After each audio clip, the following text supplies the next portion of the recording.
क्या आपने कभी सोचा है कि आप बहुत ज़्यादा पैसा फालतू में खर्च करते हैं?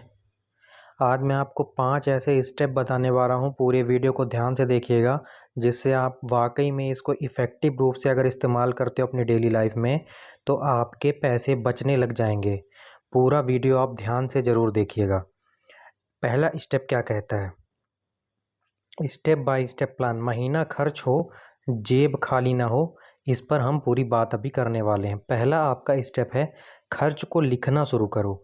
देखो, जैसे आप कितना खर्च करते हो, इसके लिए आप एक डायरी मेंटेन कर सकते हो, या इस समय बहुत सारे इस समय एप्लीकेशंस आते हैं, तो वो भी आप बिल्कुल स्टेप बाय स्टेप अपने जो है डेली रूटीन में जितना भी आप खर्च करते हो, उसको लिखना शुरू करो। तो आपके इसमें से समझ में आएगा कि मैं कहाँ पे पैसा उड़ा रहा हूँ। ठीक है? अब क्या करना है, जैसे रोज़ सुबह या रात को 5 मिनट खर्च लिखो। जैसे कैसे कर सकते हो, मैंने यहाँ पे एग्ज़ाम्पल के थ्रू समझाया हुआ है। जैसे आज आपने 30 रुपए की चाय पी, तो यहाँ पर लिखिए मैंने 30 रुपए की चाय पी, 50 रुपए मैंने बस में दिए, 20 रुपए का स्नैक्स खाया। इस टाइप से आप एक डायरी मेंटेन करो, या कोई एप्लीकेशन बनाओ, उसमें जो है ये सारी चीज़ें लिखना शुरू करो, जिससे बहुत ज़्यादा फ़र्क पड़ेगा। आप विश्वास नहीं मानेंगे, ये तरीके आप अपनाकर अपनी डेली लाइफ में पैसे बचाना आप शुरू कर सकते हैं। बेहतरीन मैं आपको ट्रिक्स यहाँ पर बताने वाला हूँ। आप जब खर्च लिखना शुरू करेंगे, तो आपको क्या इससे प्राप्त होगा? इससे प्राप्त होगा, आपको इससे समझ में आएगा कि आपके पैसे कहाँ पर उड़ रहे हैं। आपका दूसरा नियम है, 100 रूल अपनाओ, 100 रूल अपनाओ, जिससे आपका इम्पल्स खर्च पर लगाम लगेगा। मतलब इसका कहने का है, कोई भी चीज़ 100 रुपए से ऊपर खरीदने से पहले खुद से पूछो कि क्या वाक़ई में ये चीज़ मुझे खरीदने की आवश्यकता है या नहीं है? क्या ये इस चीज़ वाक़ई में बहुत ज़रूरी है या नहीं है? क्योंकि देखिए, आपका 20 रुपए, 30 रुपए, 50 रुपए कर के ही डेली आप 500 रुपए तक खर्च कर सकते हो। आपको समझ में भी नहीं आता है, क्योंकि आजकल डिजिटल पेमेंट का ज़माना है, तो आप बहुत ही सँभल कर पैसे खर्च करो।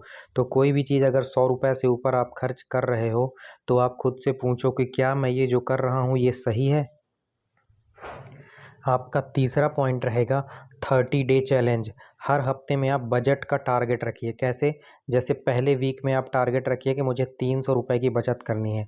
दूसरे वीक में 500 रुपए की बचत का टारगेट रखिए। तीसरे हफ्ते में 700 रुपए बचत का टारगेट रखिए, और चौथे हफ्ते में 1000 रुपए की बचत का टारगेट रखिए। इससे आपकी टोटल सेविंग 2500 रुपए हो जाएगी, और आपको पता भी नहीं चलेगा। और ये आप बहुत आसानी से कर सकते हैं। बस आपको अपने ऊपर कंट्रोल रखना है और दिए गए स्टेप्स को फॉलो करना है। चौथा स्टेप है, डिजिटल पेमेंट में आप लिमिट सेट करो। मतलब कि आप डिजिटल पेमेंट में छोटे-छोटे इतने सारे पेमेंट्स कर देते हो कि आपको खुद को समझ में नहीं आता है कि आप क्या करना चाह रहे हो, है ना? कितना पेमेंट आप कर दोगे, आप खुद नहीं समझ पाते हो। जैसे फ़ोनपे, पेटीएम में आप 50 से 100 रुपए से ज़्यादा नहीं रखो। ये इसलिए मैं कह रहा हूँ, हालाँकि इनमें पैसे रखने ज़रूरी होते हैं, लेकिन इनमें लिमिट सेट करने का भी ऑप्शन रहता है। तो इस आप ज़्यादा से ज़्यादा अभी कैश जो है, आप इस वीडियो को देख रहे हो, देखो तो आपको पैसे बचाने हैं, तो आप यूपीआई जितने भी आप पेमेंट ऐप यूज़ करते हो, उसमें 50-100 रुपए से ज़्यादा मत डालो, ताकि आप खर्च करने से पहले बचो, है ना? सोचो आप, खर्च करना आपको जो है बहुत सोच समझ के ही आपको खर्च करना है कोई भी चीज़ को। पाँचवीं चीज़ है, 3 ज़रूरी टिप्स बिग इम्पैक्ट डालेंगी ये आपके सेविंग्स पर। टिप्स और रिज़ल्ट देखो, यहाँ पर घर का खाना खाओ, जिससे 1000 रुपए तक आपके महीने में बचेंगे। आप प्रण कर लीजिए कि मुझे अपने घर का ही खाना खाना है, बाहर का खाना नहीं खाना है।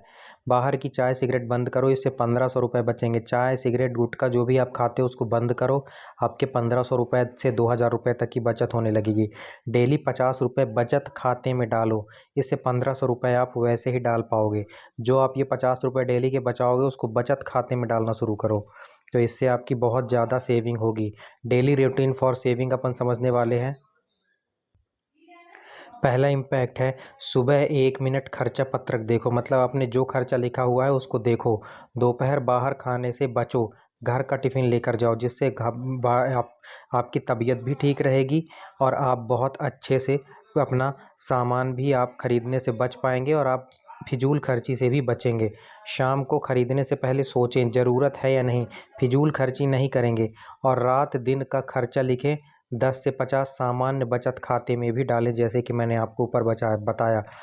महीने के अंत में क्या करें, तो आरडी चलती है, जैसे 500 से 1000 रुपये महीने के लिए आप रिकरिंग डिपॉजिट बैंक या पोस्ट ऑफिस कहीं भी खोल सकते हैं, जिससे आप देखेंगे कि आपके पास अच्छी सेविंग्स अवेलेबल हो जाएंगी। ठीक है, इसके अलावा यूपीआई वॉलेट में अलग अलग बचत अकाउंट बना सकते हो, पेटीएम पासबुक वगैरह बहुत सारी आती हैं, तो बचत अकाउंट, सेविंग अकाउंट्स वगैरह बना सकते हो और उसमें भी आप पैसे डाल सकते हो। तो ये सब स्टेप्स आप फॉलो करते हो तो आपके निश्चित रूप से आपकी सेविंग होना शुरू हो जाएगी।